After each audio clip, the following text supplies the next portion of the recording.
Kim is a co-founder and CEO of NeuroNav, a public benefit corporation with a mission to improve the quality of life for and in partnership with people with intellectual and developmental disabilities.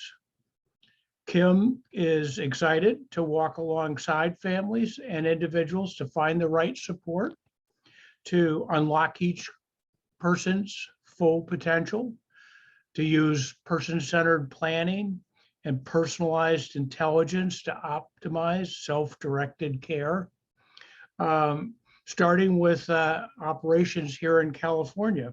Welcome, Kim. Thank you so much, Dana. It's a pleasure to be here and to be with you all tonight. I'm excited for this conversation. Fantastic. Before I start, just a quick word on the format. It's question and answer. I get to ask the questions in this section and Kim gets to answer. How good is that? So I'm going to go ahead and get started and tee up a question for Kim. Let's start with why should every IDD family have a plan? That's a great question, Dana. And I guess for some context, our organization, NeuroNav, really specializes in policies related to self-determination or self-directed services. So there's been a big trend towards giving people in the IDD community who have existing budget some control over that and how they use it in flexible ways in the community. And a big part of how, as specialists in that policy, we support individuals in exploring this flexibility and choice is through person-centered planning. Person-centered planning is, it's a process that's been developed over decades now, and there's the reason why everyone should have a plan, and ideally a person-centered plan, is because person-centered practices really put the individual who has a disability at the center of the planning process. It's really in reaction to possibilities where more of the planning was systems-based and around what was available from government benefits or different kind of government-provided system members. This really flips that planning process away from what exists that you could fit into and more into who are you and what do you want your life to look like, and how can you then look at the opportunities and options you have to build out different plans for your life. So it's a really cool principle, and it really empowers individuals with disabilities to kind of take control of their future, to build greater advocacy skills, and to really have services work for them. In addition, it's also a great opportunity for what we call the circle of support, the people who are involved in that individual's life, to be a part of the planning process and all come together. So it's good for everyone to have a plan because, plans are how goals get accomplished and dreams come true. And so the process that we do this is really looking through how to hear at the center of any planning, the voice of the individual who it's meant to serve. So in self-directed, do I, get to choose? I mean, is that what you're saying? Yeah, so it's pretty awesome. It means that your traditional budget, you could use selected pre-approved providers, but now in self-determination or self-directed services, you can kind of open Pandora's box, if you will, of all different providers and services in your area. So maybe it wasn't possible to use some of your funds from the regional center for certain activities or certain groups in your community, like the YMCA or different clubs, or Uber instead of paratransport, different things that you would typically need to have vendored or a provider for. Now it really changes the possibility of what you can spend that really supports you in being your full self in your community. Great. So when should I start planning? Yeah, it's a great question. We really encourage planning earlier rather than later. There are some pretty big transition moments. I'll share a little bit more, I think, later about how I got into the space, but one of the big push drivers for me was my little brother Steven's autistic. And when he was getting close to age 22, that it was apparent that that's called the cliff, the service cliff, and an age that really the education system being the main integrator of your support shifts more to a patchwork group of providers that the government supports. And so that experience was really, really hard for my brother, and really encouraged me to want to explore supporting adults, particularly with navigating their services and creating custom plans that work for them. So I think that there's a few kind of core time periods, but a big one is around age 14, when you begin having conversations around IEPs and individualized education plans, where are you going to be seeking a diploma or a certificate of completion? And how can having the right supports with you at that inflection point really help you to pursue the highest education that's possible for you? So I would really start planning for services and support around that inflection point, and then way ahead of age 22, where there's a pretty big shift in how your funding and services are integrated. So if I'm 40, is it too late for me? It's never too late. In fact, if you're 40, it's basically if you have something I wish. if you have something that you want to change, or an ambition or a dream, or if there's anything that you'd like different about your life or services, this is a great structure of thinking through what has been working, what hasn't been working, what's important to you, and what's important for you from a safety perspective, and kind of how to balance and think through the pros and cons and find services that can help you achieve different goals. So it's never too late to start, and never too early. So if I was to come to NeuroNav, what services do you provide? How does this work? Yeah, so happy to say that our person-centered plans are fully funded by the regional center system. So we can get started on creating a person-centered plan. It is with the intention of trying the self-determination, self-directed service model. So we would kind of go through the pros and cons and what that process looks like to get started. And then on the other side, once you enter the new policy and your services are more defined by you, we really partner with you in a role called an independent facilitator. We call ours Navigators, but a navigator will work with you to find resources, find any staff that you want as a part of your plan, update your plan, and really hear your voice at the center of that, and work to implement that in your community. Great. Along those lines, what do you find in the way of options? I know this movement towards self-directed or self-determination is intended to create options, but in terms of what options are out there, what's your experience? Yeah, there's all new types of services coming online that are really meant to kind of cater to an individual. So it really depends on the person. For instance, one person we're working with on adaptive ski lessons because they're really passionate about spending time in the mountains, but really haven't had that opportunity before. Other common goals are, can I find a girlfriend? And I'd like to start a band. And so you can really start integrating music lessons and coaching and job coaching for structuring your own small business in the music space, or even relationship counseling. So we're really getting to explore a large amount of new services that really help people meet their goals. And I think the sky's the limit. We chose this working within this policy because we think that choice and independence and inclusion are central to living the life that you want in your community. And we're really excited about the innovative possibilities that each of the individuals we work with kind of inspire, and we work together in creating that. Maybe a little bit of a personal question, but with your experience with your brother and just in general, how have you found society treats individuals with intellectual and developmental disabilities?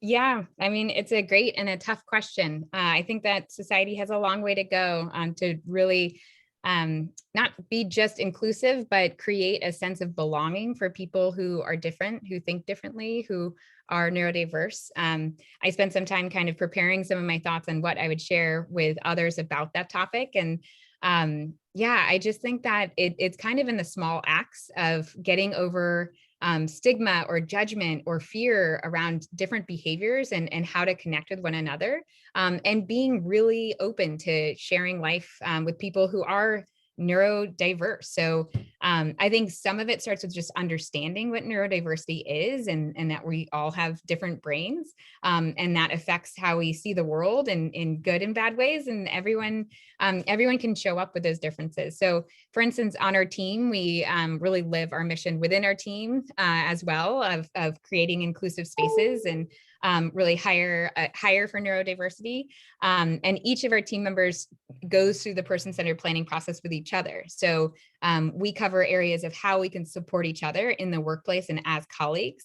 And it's a great way to get to know each other. And it's also a way to normalize asking for different types of help or different ways of working, that I think helps us understand how we can be even more inclusive and create a sense of belonging in our work culture, but also for all the people that we work with and support.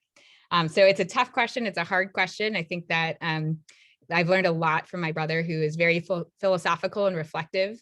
And I think that there's a lot of opportunities, and it's really reaching out to the person next to you, not being afraid of differences, and integrating that in different aspects of your life. So what would you suggest in the way of encouraging society?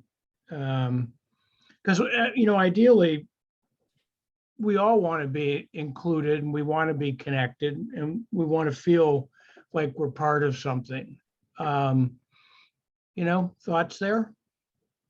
Yeah, I mean, I think one is just acknowledging it. I definitely sense a difference in people who have firsthand experience, as you're either neurodivergent or your family member, or you just understand a little bit better of what neurodiversity looks like. So for those folks, I would encourage them to share some context and open that up to people who may not have as close of an experience. And then for people who don't have that connection, really starting from a basis of understanding what neurodiversity is, what neurodivergency means, and being a part of this broader mission of inclusion. I've been really encouraged by seeing a lot more movement in racial inclusion. And I think that neurodiversity has a great opportunity to be a part of that story, as well as we look to include others and really understand from their lived experience what it's like to feel isolated, or feel like you have to be in like a disability specific setting, to live. What we hope to do when we work with our clients in planning is make their community way more accessible for them by thinking of unique and really custom ways that they can go out and do the things that they love with the people that they're just meeting for the first time, or that they've known for a long time. Yeah, well, that's great. So, I mean, how does one build community? That's a deep question. I think one builds community in shockingly simple ways, like opening up your doors, having a conversation, saying hello, making eye contact when you pass a neighbor on the street, but also getting involved in local opportunities. For me, I'm a big rock climber and I love climbing. And I just recently connected with an adaptive sports group because I'd love to host like a neurodiversity climbing night once a week to help people who are neurodivergent experience like strength through climbing, if that's something that they're interested in. So I think it's finding these opportunities to create spaces that allow people to show up as who they are in their full self without feeling judged or awkward, or just understanding that, if someone's experiencing stimming, or, some of the physical aspects of might look different or sound different, that it's a point to be curious and not judgmental or afraid. And I think that's one of the big things the big bridges we have to gap. So we should all leave our judgmental side home. Hopefully. So NeuroNav, what do you do for the community? Obviously you're focused on helping individuals and families. And anything there that you can share? Yeah, I think one of the unfortunate realities is that kind of understanding how government funding and different services work. It's pretty complex, and so I know for myself, as I was trying to advocate alongside my brother, I had to become an expert in it to really even start to make change and work alongside him. So our hope is that not everyone needs to be an expert in how services are funded or how or what options you have. That we're an accessible resource that's intentionally building plain language materials and really making it Right. a simple like phone call with a human to know what your options are and what support can look like, instead of the somewhat of the confusing bureaucracy that people at times experience. So Yeah. simplifying it and building plans and really being a partner in the process. Yeah, it certainly can be daunting. And of course, it even changes over time. But whether it's all those 3 and 4 letters that they throw at you. Oh yeah, well that's covered by SSI, and what about IHSS? And well, regional centers should be able to cover that as the funder of last resort. Um, yeah, that's outstanding to know. And how do you stay current on that? Uh, well, we kind of pursue every advanced training that we can. And now we ourselves have become expert trainers. So we started by learning from experts like you, Dana, which I greatly appreciate your early influence, and asking a lot of questions and recording those answers. So our team of navigators, we go through training from the learning community and Helen Sanders and Associates, these groups that teach the best practices of person-centered thinking and planning. And then we also deeply have studied and know the policies around the Lanterman Act and self-determination in not just California, but in many other states. So we build that expertise and we partner with advisors and experts. And so it's our navigators all go through a pretty robust training cycle, and we're always looking for new ways to learn. And so we're basically, making it so that as you work with a navigator, you don't have to become that full expert and memorize these laws. We can kind of interpret that for you. Great. Sounds like you have to really get to know people. Is that do you do that through the person-centered planning? Yeah, it's a pretty awesome process. As a sibling, I learned more about it as I was exploring opportunities to innovate in the space and help with services in adulthood. And it was a pretty big, I think, like philosophical shift for me in some ways, of just learning some of these principles and practices to really kind of assess my own involvement and what I'm sharing and when I'm sharing, and always check in with my brother first and ask those questions and include him, and not just include him, but follow his lead. As a big sister, that can be a little difficult, but learning these different practices and principles, it has like deeply changed, the way that we react and relate to each other. And I can see how it deeply changes the way that decisions are made and ideas come up, and strengths are talked about instead of a consistent discussion of like weaknesses or challenges, and how to plan around those challenges, instead like how to boost someone's strengths. It's been a really incredible journey for me, and I'm really excited to kind of share what that means and what that looks like with many more. That's fantastic. So I must have not asked a few questions that you would have liked me to ask. Can you think of any that Well, I'd love to share more of kind of how we got to where we are, because you were a part of that journey, and it was pretty fun for us. So I had worked in kind of social enterprise before, helping scale a mission-oriented company across sub-Saharan Africa, in a very different field, and in kind of supporting people getting electricity for the first time and clean energy. And so my passion has always been in mission-oriented companies that, that can really make a huge difference. And I, as my little brother was experiencing such challenges in early adulthood, just felt kind of pulled and called towards focusing on something so close to home. So I actually went to Stanford for my master's in business administration and spent the 2 years there really focused on this industry and where the opportunities are to really help shape disability services. And we spent, as a team, we called ourselves the Neurodiversity Nerds, a dozen of us or so that met in our Stanford programs, and really got to know and listen to the community. We interviewed over 300 people. We road tripped across the US, visited 8 different states and so many different models. And that's how Dana and I met. I was a phone call one day of like, I hear you have a lot of knowledge for me. And so it really was kind of seeing a lot of the pain points and challenges. And one of the big ones is housing. So I'm still very passionate about housing. I'm on the board for L'Arche in the Bay Area. And there's a lot of different pain points out there, but a lot of wonderful people working in the space and really encouraging. And one of the things that I just got so excited about in understanding the policy change for greater self-direction was just how much we can innovate within that, and how much we can share each other's learnings and knowledge about, oh, I'm trying something really creative and new in Sacramento. And you have similar like goals and strengths in this other part of the state. So just for what we're doing, we're kind of trying to collect all those insights and share with the broader community what's possible, and what happens when you kind of take away a lot of the guardrails around what you can and can't do with support.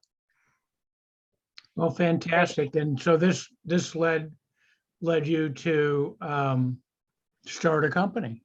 Yep, founded NeuroNav in COVID at the end of my master's program, with incredible female co-founders, and our team is just amazing. And so we're just so excited to be able to share this and open up that opportunity across the state. Well, Right. I hate to interrupt here. I just love the fact that you guys have that the half an hour we've had some questions that even popped up from our team, and I want to give our audience opportunity to ask those questions. Dana, if you like, I'd love for you and Kim to stick around just to open up the Q&A for the audience now. If there's anyone in the audience who wants to ask your question, you can just open up your panel down at the bottom of your screen. Now, if you're using your desktop application, I can just pull up what that looks like fairly quickly for you to see.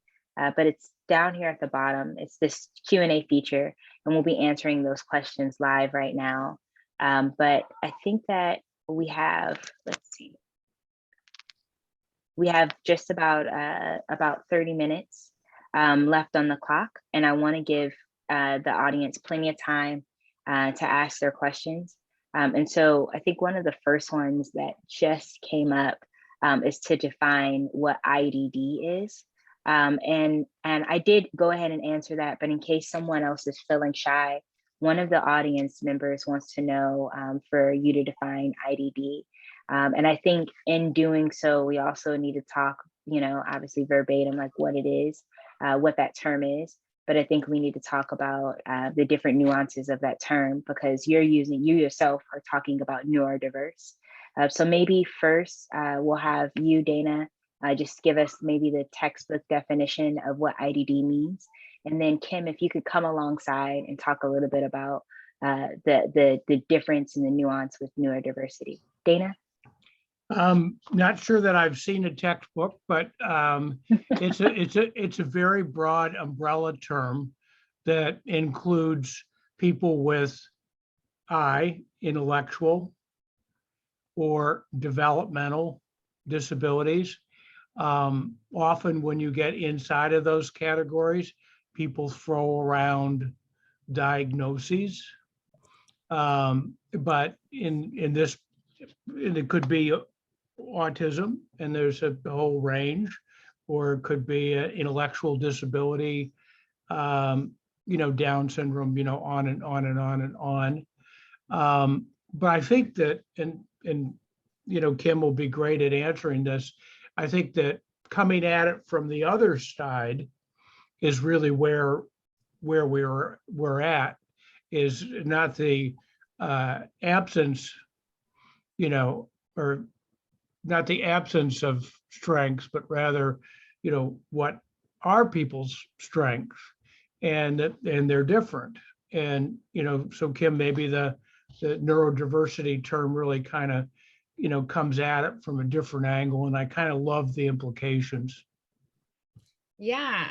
I love the term. And so neurodiversity, it's fairly new. It's a growing movement and term, and there's different kind of subterms within the movement. But neurodiversity as a term was first coined by an Australian sociologist, Judy Singer, in the 90s. And it's really taking kind of a look at how biodiversity exists in the world, and that there's so much richness in the difference in our natural environment. And so neurodiversity really looks at how our brains and our brain chemistry can be different. So it's a rather inclusive term of many different types of neurodiversity, so many different types of brain differences. It could include ADHD, autism, all developmental disabilities, and really even bipolar disorder, or different things that are classified as different terms. So it's really looking at how we're all somewhere under the umbrella of a diverse neuro reality, and kind of taking away some of the definitions that you have to fit within an atypical stance, if you will, with how your brain works in the world. Love that. We are getting a couple more questions in from the audience, and I do want to give them an opportunity to ask their questions. That was perfect. One came in, and this one, I have to admit, is coming from our team. Me. What is L'Arche? I heard you reference it earlier that that you are participating in that, and for those who don't know, can you talk a little bit about what that is? Oh, sure. Yeah. So L'Arche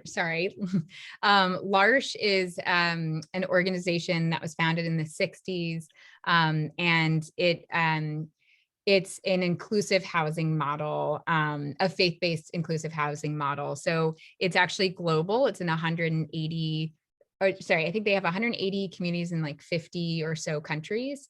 And so their model is really people with and without disabilities living together in a really supportive and inclusive way.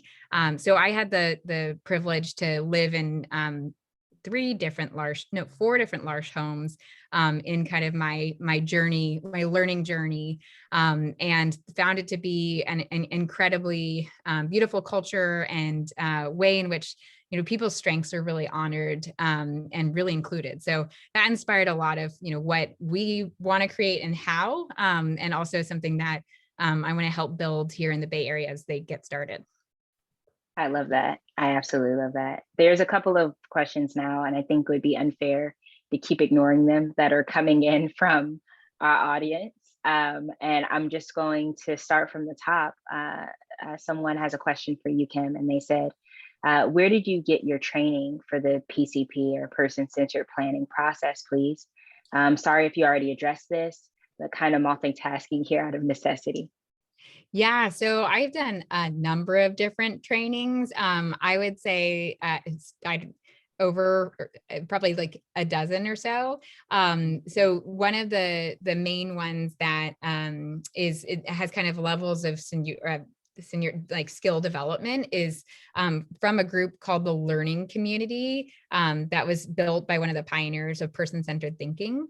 So the Learning Community really trains people in person-centered planning and practices. So that's one resource, and you can go on their website and find trainers.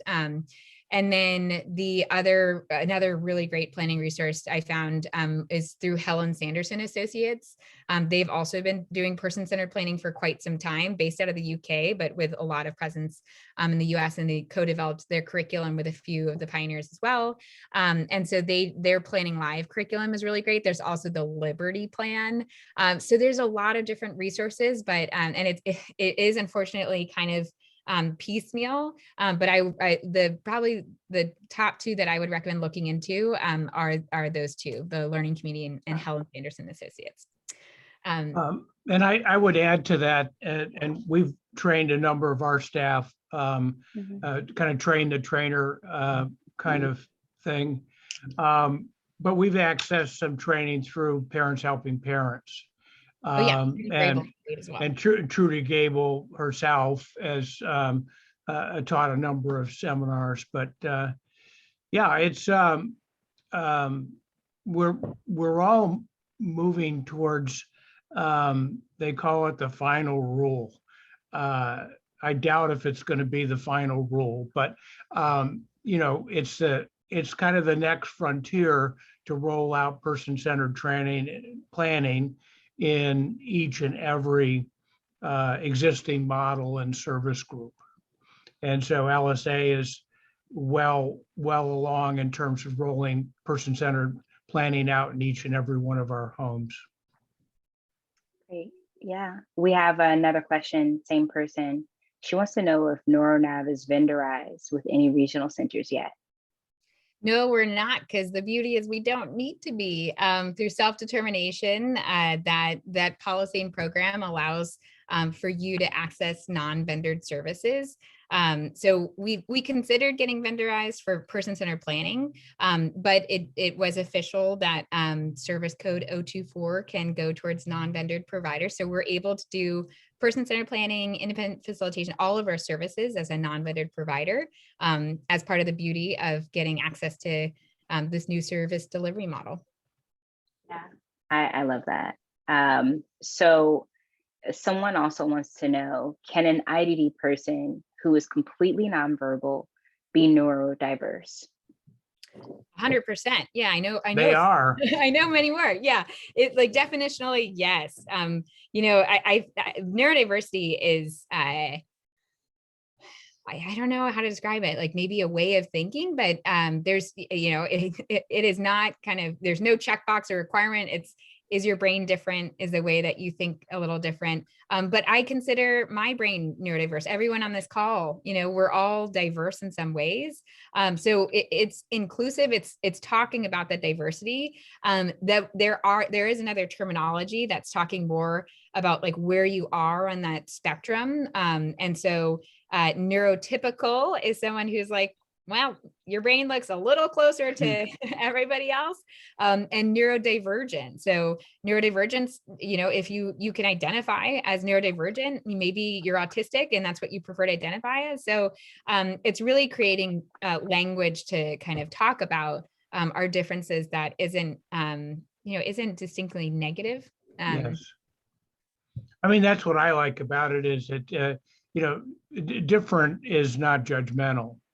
But so often, you know, the terms that were used for individuals who are part of this population, and I date myself, but I go back, you know, to the days when I found out my son was intellectually disabled, and they didn't tell me that, they just said he was mentally retarded, right? And so that's a, you know, that's a deficit as opposed to a difference.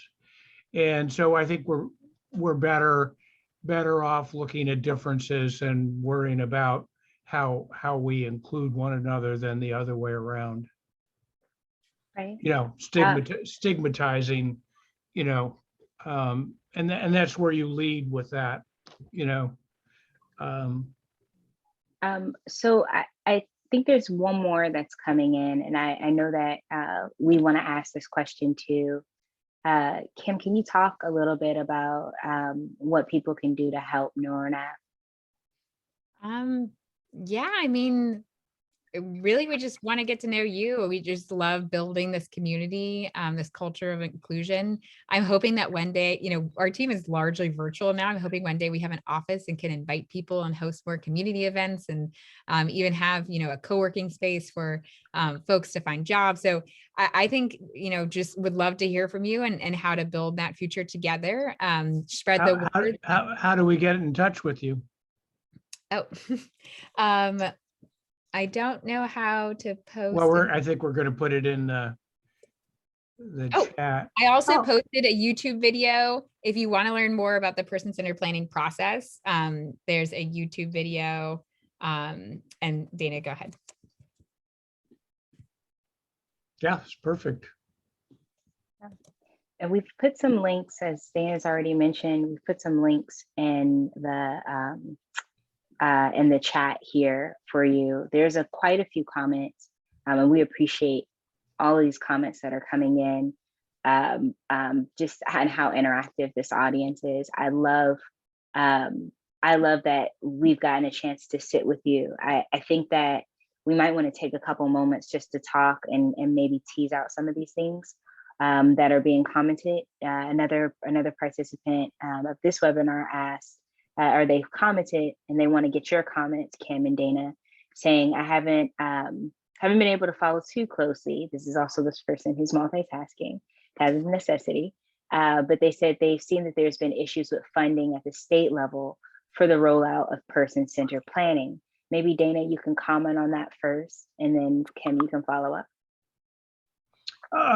So I guess our own experience is that there have offered, several grants, and we were able to apply for and get funding to cover our training expense.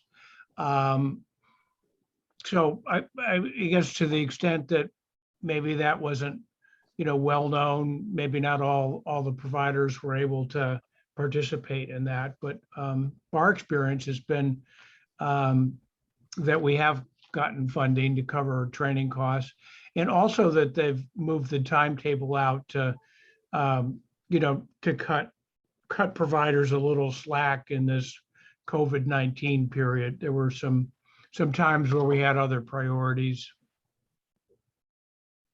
And this person says, I guess they just meant with the regional centers. It might be related to the self-determination. This is like a hot topic for the last couple of months. So Dana is speaking to, for service providers, it's awesome that there's so much training happening on the person-centered thinking and planning principles and how to implement that as a provider throughout someone's experience.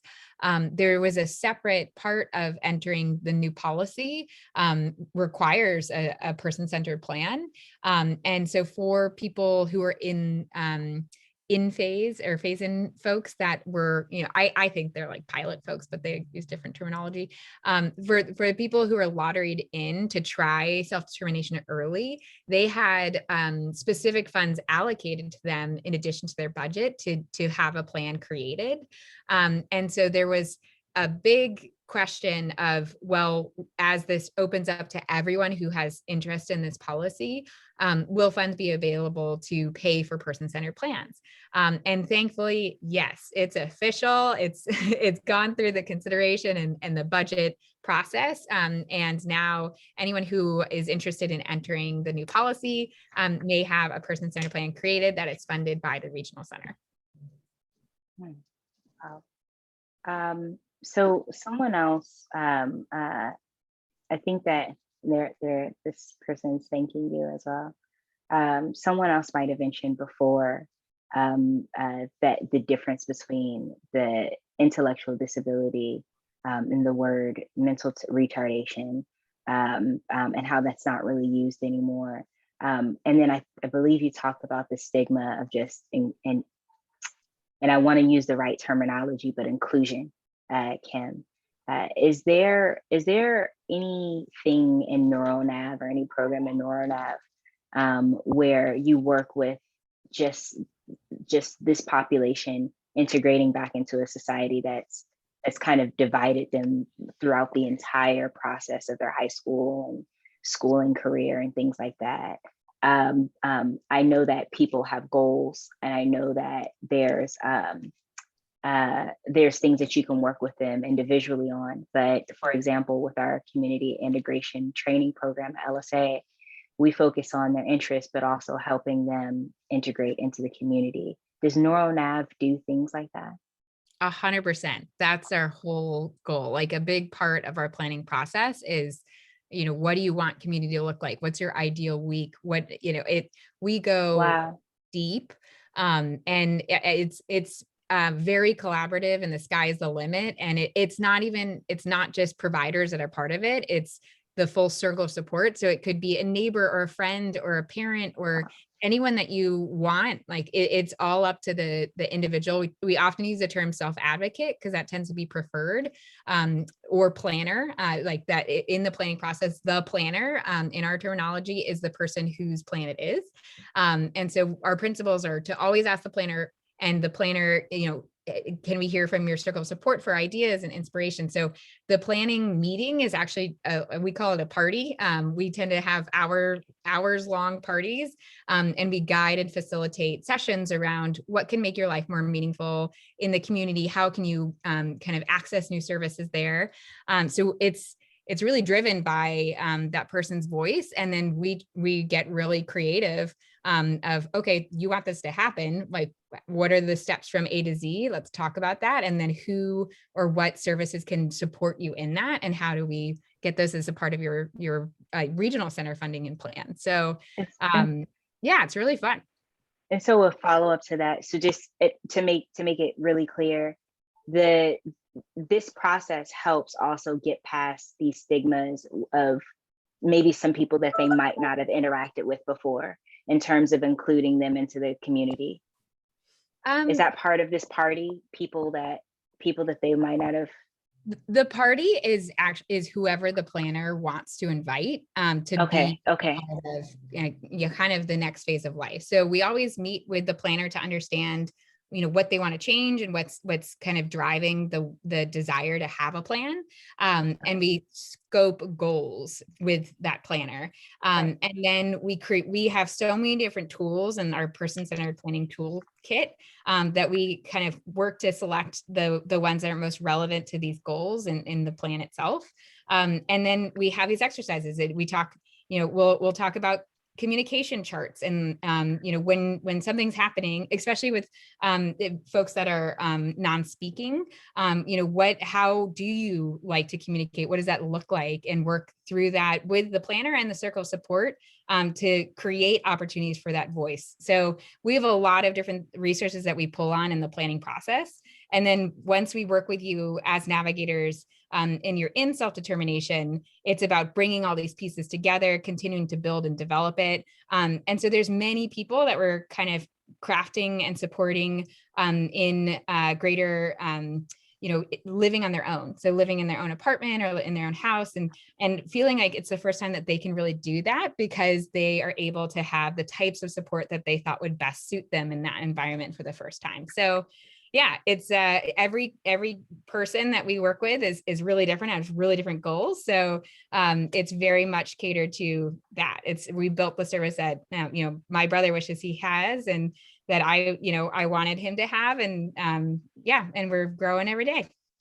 That's awesome. Dana, did you want to add to that or say something or chip in? No, I mean, Kim really covered it nicely. Yeah. Okay. I just wanted to make sure I'm not cutting you out here. So there's someone who asks, how can a parent access NeuroNav if their child has been denied from the regional center? So maybe Kim, you can answer this one. Yeah, Heather. So we're always available for consultations. We often do kind of custom proposals, and we've helped people with intake. We kind of are not very good at turning people away. So we'll either be able to help you ourselves, or hopefully link you into some helpful resources. And if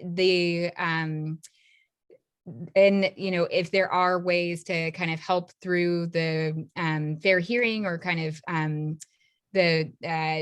denial process with the regional center. If you do qualify, that's something that we would love to help with.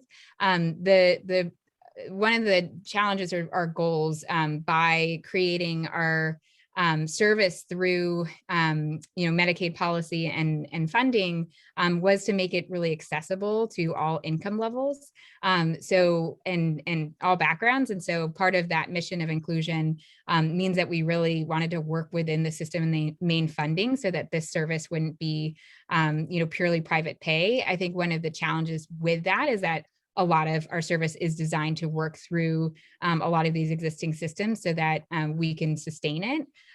But we are always there for a phone call to see how we can help. And our vision for the future is we're kind of building a robust kind of set of information about service providers everywhere, and hope that one day that can be accessible to everyone. So in the future, I think we'll have a lot more opportunities to add value to non-regional center clients. But today, we'd just love to chat and see how we might be of help to you. And we'll be sharing Kim's information in the chat here again in just a moment, and then we'll also have it for you on a slide just afterwards. She's on all 4 major social networks, and as well as we have a good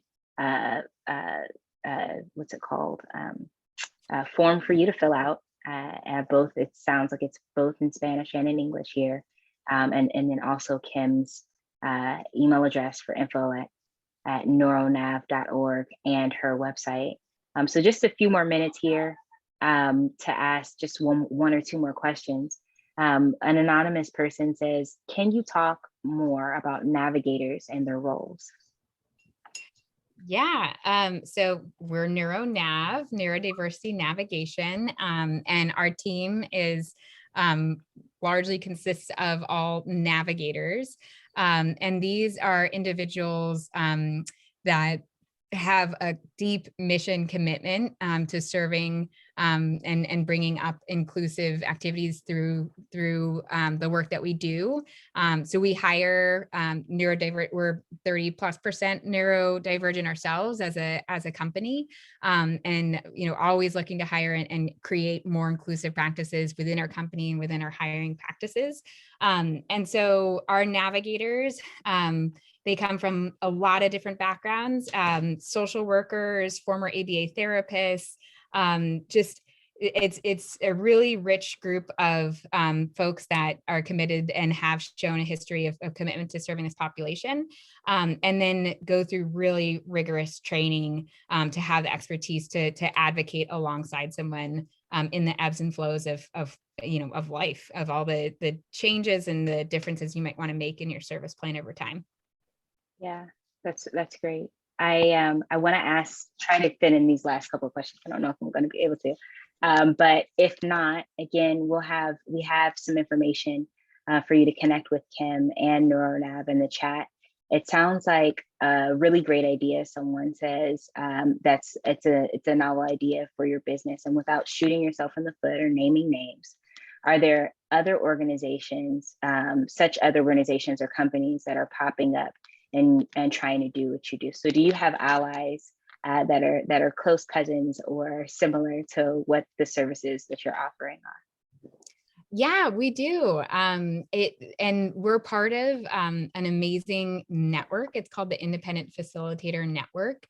We're actually one of the founding groups of that, where a lot of professionals from across the state really support each other in supporting the people we work with. So we have a big Slack channel where we kind of share best practices and tips. And if a client isn't a good fit for us for kind of an age or geography or any reason, we have a great referral network through the IF network. And so there's some wonderful people. We actually trained a lot of independent facilitators as well. We have been selected by 3 different local advisory committees for self-determination to create training materials, to host orientations, to coach people. And as part of that, we really helped build more capacity of other navigators in the community. So there's wonderful navigators out there that aren't necessarily a part of the NeuroNav in our organization per se, but that we fully support. And then there's some groups that have kind of a parallel vision in some ways of creating really accessible information about service providers. And the two that I work and know really closely, they're more focused on children.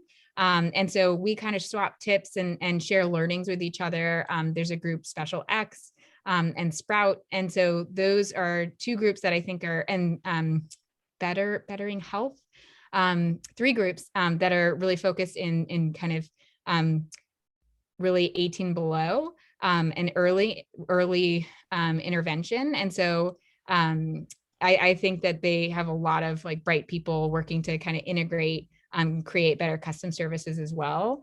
So yeah, so I feel like it's a really supportive space, and people are very open with their time and sharing ideas. Now's a really good time to say that this video of this fireside chat, as well as a transcript, will be available on our website with links, all the links that we can possibly load up and into the transcript on our website just later on this month. So please, if you signed up, please make sure that you're connected to our newsletter. Stay in contact with us. You can sign up on our newsletter on our website, and I should be sharing that in the chat in just a moment, as well as a couple of slides for how to stay connected to us, because then you can get some of these resources, these jewels that Kim's dropping in an accessible way that you can come back to. That being said, we just have time for one more question. The other one we'll be forwarding over to Kim. And if there's any more questions, we'll be forwarding over to Kim and then reaching out to you afterwards so she can answer your question. This last one is, since NeuroNav started during the pandemic, what are your current virtual services, and what will your in-person services look like, I suppose, after the pandemic is over? Oh, great question. I wish I could tell you we knew. So as we started the company in the virtual world, the whole, everyone shifted, and I think there are a lot of pros and cons to that. And so we have really kind of learned a lot and seen how much is possible in virtual means. And so I think for what we found also with the folks that we work with, it tends to be pretty convenient for them to hop in on a Zoom call and have their navigator present, throughout as needed and in our interactions regularly. However, we really want to, our navigators are across the state, and we're really looking to keep growing our team with geographic diversity so that we're able to have the potential to meet with folks in person in most areas. And that largely is because some of the folks that are really interested in our services do not want to communicate on Zoom or feel comfortable doing that, especially in the planning process. So we are exploring and starting to open up as things open up safely, doing in-person plans and meeting and kind of getting to be a part in person of our clients' lives directly. So I think that's really exciting for us, and we'll kind of do so as we can. Great. And, I just want to thank you again, Dana and Kim, for your time here. You guys really did take up the hour, just as I like to say, singing for your supper. There's quite a lot more to talk about, and I would love to hear from all of you, and I'm sure Kim would too. Feel free to join us on lsahomes.org or email us at info@lsahomes.org. Or we're very social. We're on all 4 social media platforms. You'll find our handles just here below on our screen. Also, if you'd like to talk more with Kim, visit her website at www.neuronav.org and learn more about the great work that she and her other co-founders and team are doing there, as well as her email, info@neuronav.org. And she's on all 4 social medias underneath the exact same handle of NeuroNav Life. Kim, Dana, thank you so much for your time. I appreciate it. And I'm looking forward to seeing you guys again here. Thank you, Dana. Thank you, Kim. Thank you so much for having me. Great Go ahead, to be Dana. here. Thank you. Yeah. Thank you all for attending. Thank you all for attending. Join us next time for our final installment of our summer series with Desiree Kamika Galloway. She's the director of Autism Housing Network. And we'll be concluding our summer series this summer with our key trends in IDD housing and how it's changed recently. Don't miss it. It's Thursday, July 29th, 6:30 to 7:30 p.m. Thank you and good night. Good night, everybody. Good night. Good night. Thank you so much for being here. Thanks, Kim. Thanks for Yes. having me. This was so Thanks, fun. Kim. Good night.